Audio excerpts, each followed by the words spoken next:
প্রধানমন্ত্রী আপনার দুর্দিনে সবসময় প্রবাসীরা ছিল এই স্বাধীনতা সংগ্রামের সময় মাননীয় প্রধানমন্ত্রী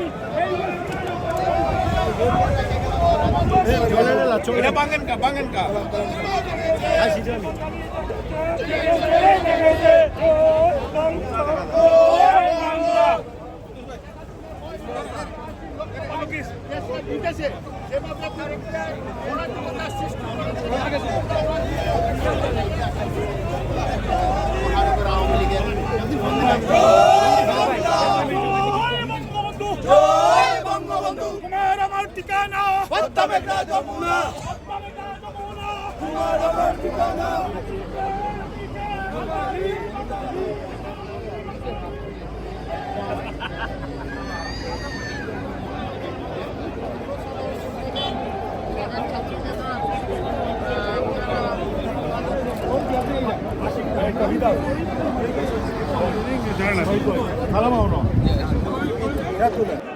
পাখির মতো গুলি করে হত্যা করা হচ্ছে, শিশু বাচ্চাদেরকে পাখির মতো গুলি করে হত্যা করা হচ্ছে, সাধারণ ছাত্রছাত্রী, সাধারণ মানুষ, অভিভাবক, সাংবাদিকদেরকে হত্যা করা হচ্ছে।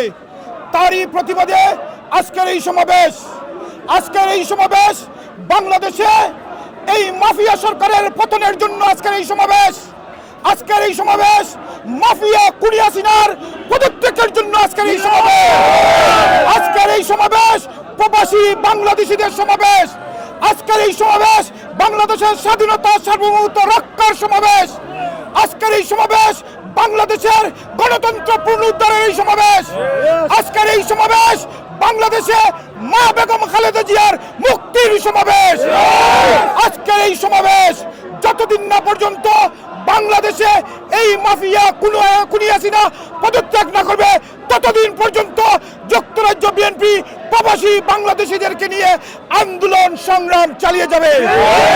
আজকের এই সমাবেশ শপথ করেছি আমরা প্রবাসী বাংলাদেশিরা, এই মাফিয়া সরকার খুনি হাসিনা সরকারের পতনের আগ পর্যন্ত আমরা কোনো রেমিটেন্স বাংলাদেশে পাঠাবো না। আজকের এই সমাবেশ যারা এই গণহত্যাকারীদের পক্ষে কথা বলে যুক্তরাজ্যে, তাদেরকে বয়কটের সমাবেশ, তাদেরকে সামাজিকভাবে বয়কট করতে হবে। জানেন যে বাংলাদেশে গণ জেনোসাইড হচ্ছে, বাংলাদেশে কারফিউ, গণহত্যা চলছে, গণধর্ষণ চলছে, গণগ্রেফতার চলছে এবং হাজারো ছাত্ররা শহীদ হয়েছে।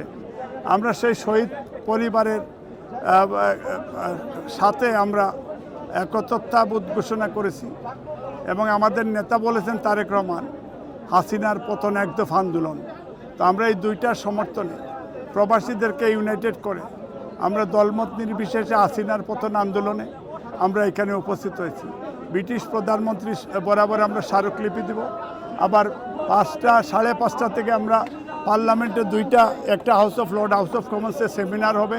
এটা মাফিয়া সরকারের পতনের জন্য আমরা ইন্টারন্যাশনাল কমিউনিটিকে আমরা আহ্বান জানাচ্ছি। আপনাদের মাধ্যমে আমরা জানাতে চাই যে আমরা সবাই দলমত নির্বিশেষে প্রবাসী ব্রিটিশ বাংলাদেশিরা আমরা এই জায়গায় একটা জায়গায় আমরা